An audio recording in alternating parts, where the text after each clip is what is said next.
여러분 안녕하십니까? 포항 MBC 뉴스입니다. 오늘 아침 기온은 대부분 영하권에서 출발했는데요. 낮 동안에는 10도 이상 기온이 오르면서 크게 벌어지는 일교차에 주의하셔야겠습니다. 일요일 오후에는 비 소식이 들어 있습니다. 안수진 기상캐스터입니다. 오늘 아침에는 때이른 영하권 추위가 찾아왔습니다. 이 낮 동안에는 기온이 10도 이상 껑충 오르겠지만 낮 최고 기온이 10도 안팎에 머무르면서 쌀쌀하겠습니다. 크게 벌어지는 일교차에 주의하시기 바랍니다. 오늘 하늘 표정 맑은 가운데 대기의 흐름이 원활하게 이루어지면서 미세먼지 농도 좋음 수준으로 공기가 청정하겠습니다. 동해 먼바다에는 여전히 풍랑특보가 발효 중인데요. 오늘 오전까지는 물결이 높게 일겠습니다. 바닷길 이용하시는 분들은 참고하시기 바랍니다. 자세한 지역별 날씨 알아보겠습니다.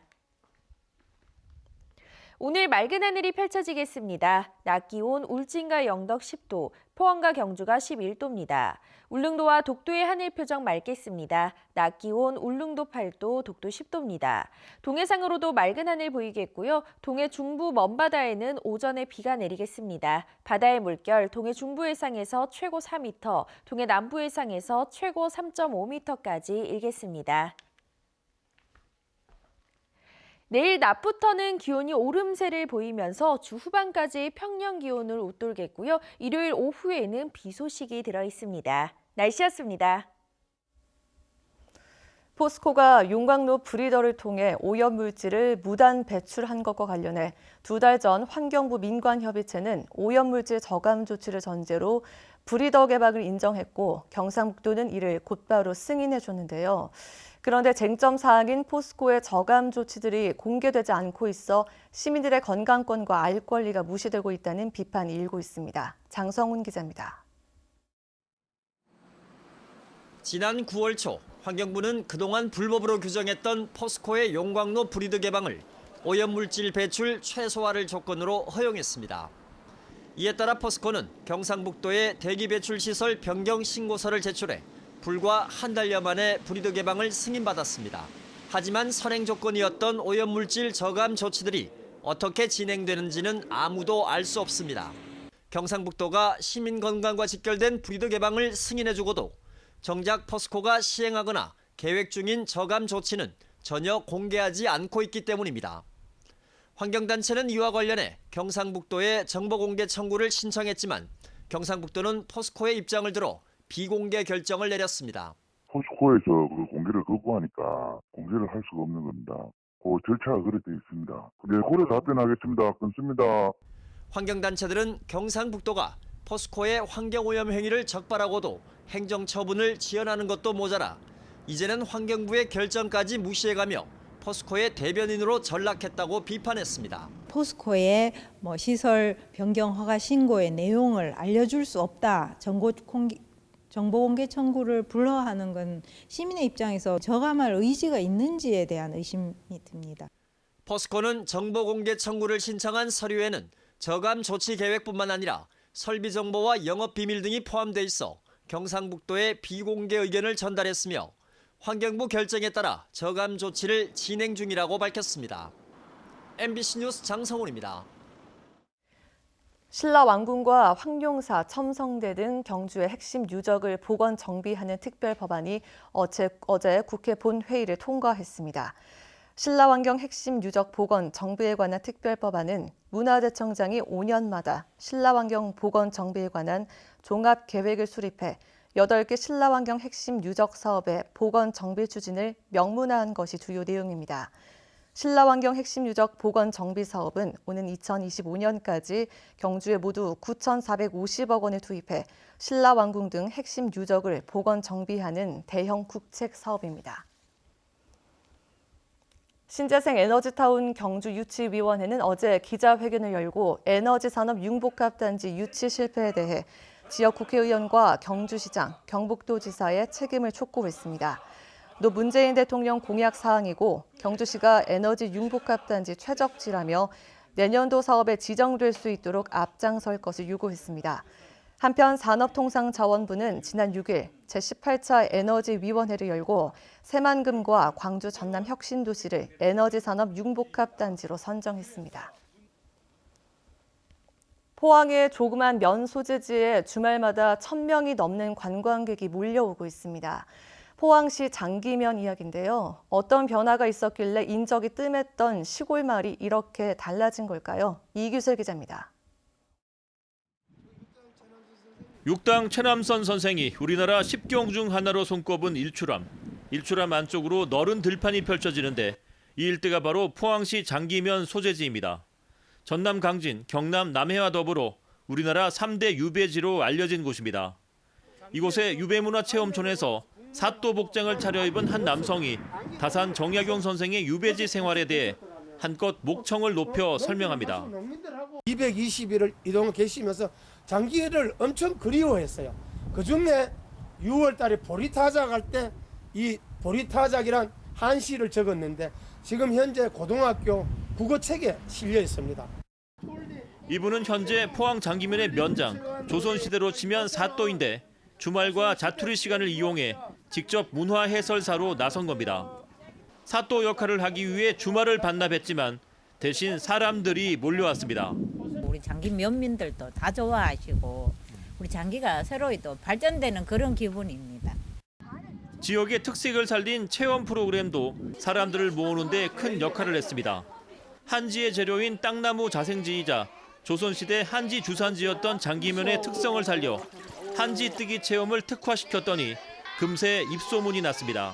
옛날부터 장기에서 한지 생산이 정말 많았고요. 그래서 여기서 체험할 수 있는 부분들이 이제 있다 보니까 정말 인기가 많은 것 같습니다.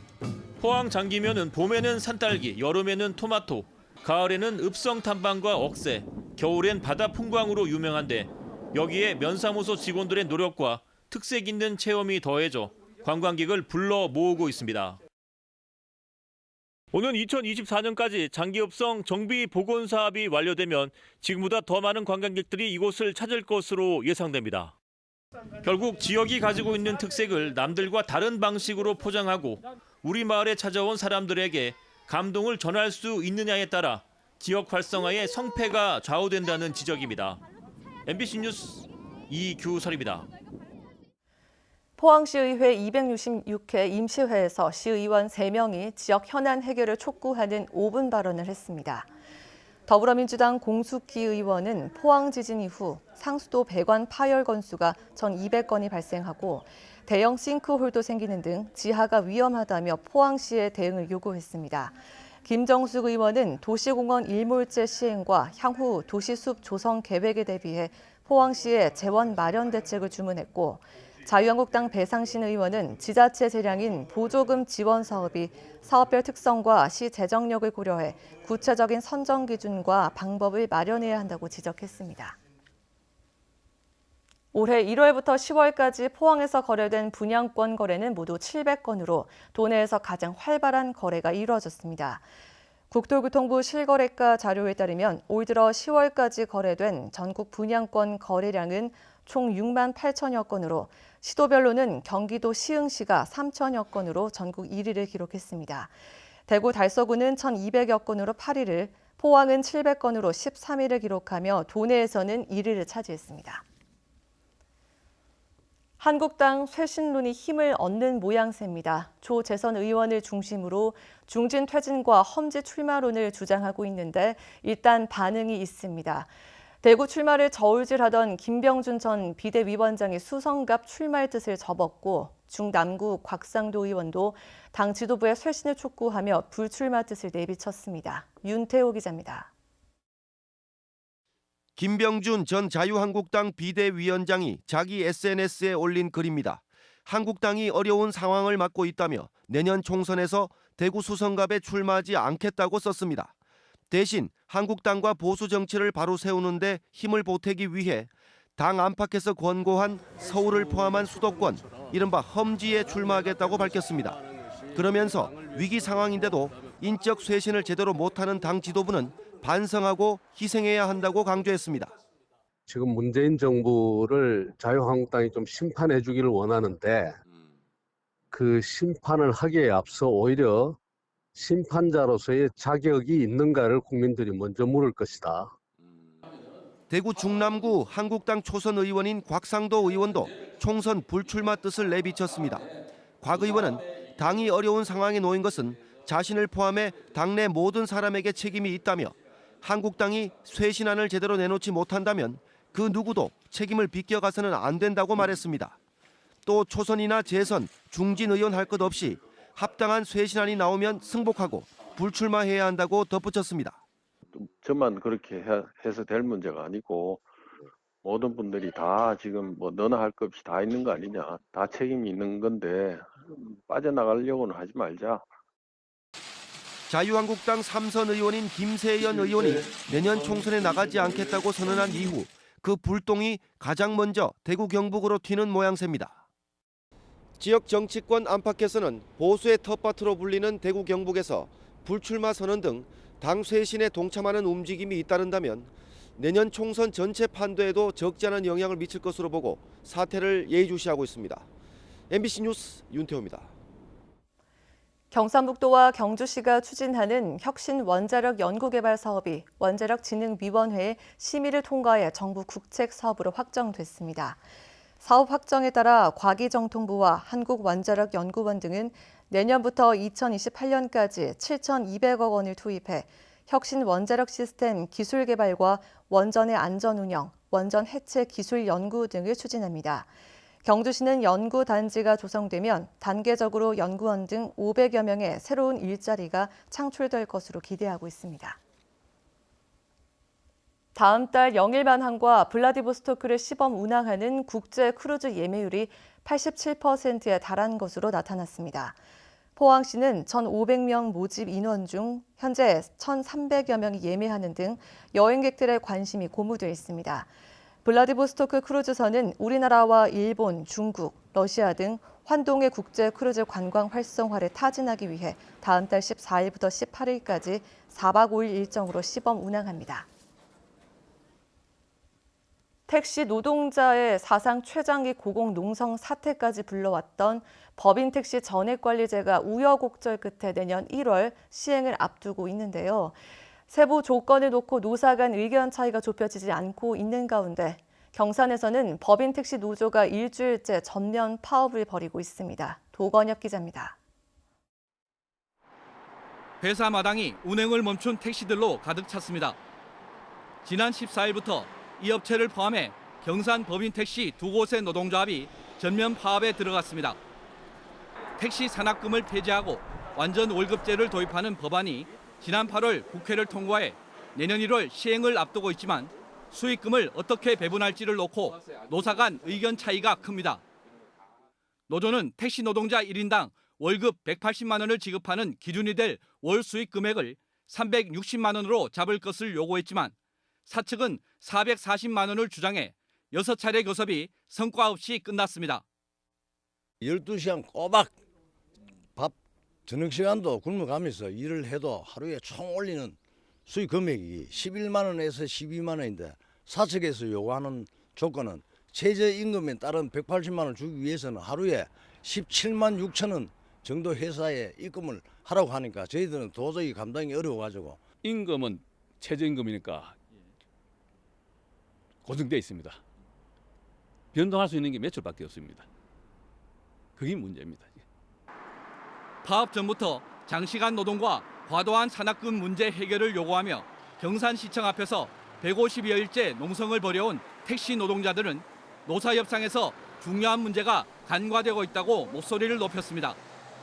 노동조건 개선과 질 높은 택시 서비스 제공이라는 전액관리제의 도입 취지를 살리기 위해서는 기준금을 정할 때 전제 조건을 명확히 해야 한다는 것입니다. 기준금 부족 시에 임금에서 공제를 하겠다든지 징계 해고 조항을 넣겠다 그러면은 예전 산학금제랑 별반 차이가 없으니까 그 기준금이라는 게 저 성과급을 주기 위한 기준금이 돼야지.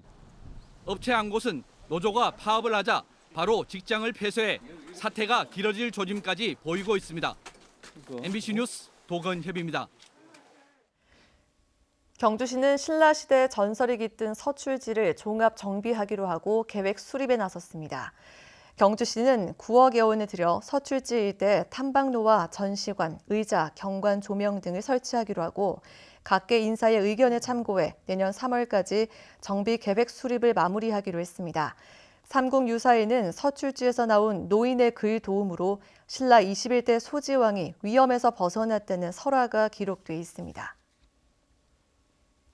경주시는 올해 7개 사업 82억 8천만 원의 특별 교부세를 확보해 지난해보다 37% 증가했다고 밝혔습니다. 주요 내용을 보면 태풍 피해 항구 복구비 39억 8천만 원과 제2금장교 건설 10억 원, 경감로 붕괴 위험지구 정비 3억 원 등입니다. 경주시는 특별 교부세로 현재 5개 사업을 추진하고 있으며 지난 15일 확정된 사업에 대해서는 추경 예산에 반영해 시행하기로 했습니다. 중소기업의 기술 연구를 돕기 위해 설립된 대구의 한국패션산업연구원이 심각한 경영난을 겪고 있습니다. 사무실로 쓰는 건물이 경매에 넘어갈 처지인데 연구개발 사업 비리 의혹으로 경찰 수사까지 받고 있습니다. 권윤수 기자입니다. 한국패션산업연구원이 2017년 숨진 직원의 산업재해 위로금 2억 2천만 원 중 1억 3천만 원을 못 줘 건물이 경매에 넘어갈 위기에 놓였습니다. 9월 달인가 8월 달인가 지금 명령서가 저희한테 날라왔고 10월 달쯤에서 본안료 경매 처리한다라는 통지서가 왔었거든요. 올 초엔 직원들 월급도 제때 못 줬고 현재 직원 4명이 무급 휴직에 들어갈 정도로 경영난이 심각합니다. 관리 감독권이 있는 산업통상자원부나 해마다 수억 원의 위탁 사업을 주는 대구시는 대책을 내놓지 못하고 있습니다. 시에서 뭐 승인을 했다거나 그러면은 우리가 당연히 주도적으로 나서가지고 대책을 세워야겠는데 산업부에서 주도적으로 했고 이제 경영난은 2017년부터 시작됐습니다. 산업통상자원부가 운영비 지원을 끊고 대신 정부의 연구개발 과제를 따내 직원 월급과 운영비를 충당하라고 요구했습니다. 실제로는 과제 따기가 쉽지 않았습니다. 최근엔 연구개발 사업 비리 의혹까지 불거져 경찰 수사까지 받고 있습니다. 원장도 몇 달째 없어 선장 없는 배나 마찬가지인데 새 원장을 뽑으면서는 사성 장군 출신이 서류 심사 1등을 해 자질 논란까지 빚었습니다. 조직 관리라든지 특히 이제 어떤 예산을 따오는 거라든지 원장은 이제 큰 어떤 프로젝트에 강해야 되는데 뭐 그런 면에서 일단은 평가를 받은 것 같아요. 섬유 패션 중소기업의 연구개발을 돕기 위해 만든 한국패션산업연구원이 관련 기업을 돕기는커녕 자생력마저 의심받고 있습니다. MBC 뉴스 권윤수입니다.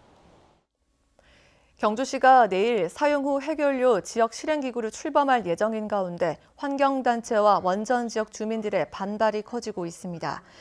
탈핵 울산 시민 공동행동은 어제 기자회견을 갖고 원전 소재 5개 지역 중 경주시가 유일하게 지역 실행기구를 출범하려는 것은 맥스터 추가 건설을 위한 것이라며 즉각 중단할 것을 촉구했습니다.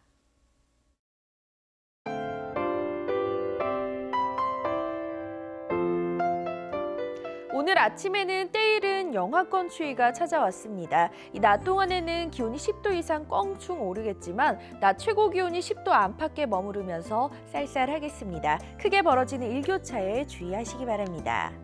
오늘 하늘 표정 맑은 가운데 대기의 흐름이 원활하게 이루어지면서 미세먼지 농도 좋음 수준으로 공기가 청정하겠습니다. 동해 먼바다에는 여전히 풍랑특보가 발효 중인데요. 오늘 오전까지는 물결이 높게 일겠습니다. 바닷길 이용하시는 분들은 참고하시기 바랍니다. 자세한 지역별 날씨 알아보겠습니다. 오늘 맑은 하늘이 펼쳐지겠습니다. 낮 기온 울진과 영덕 10도, 포항과 경주가 11도입니다. 울릉도와 독도의 하늘 표정 맑겠습니다. 낮 기온 울릉도 8도, 독도 10도입니다. 동해상으로도 맑은 하늘 보이겠고요. 동해 중부 먼바다에는 오전에 비가 내리겠습니다. 바다의 물결 동해 중부 해상에서 최고 4m, 동해 남부 해상에서 최고 3.5m까지 일겠습니다. 내일 낮부터는 기온이 오름세를 보이면서 주 후반까지 평년 기온을 웃돌겠고요. 일요일 오후에는 비 소식이 들어있습니다. 날씨였습니다. 이상으로 포항 MBC 뉴스를 마칩니다. 여러분 고맙습니다.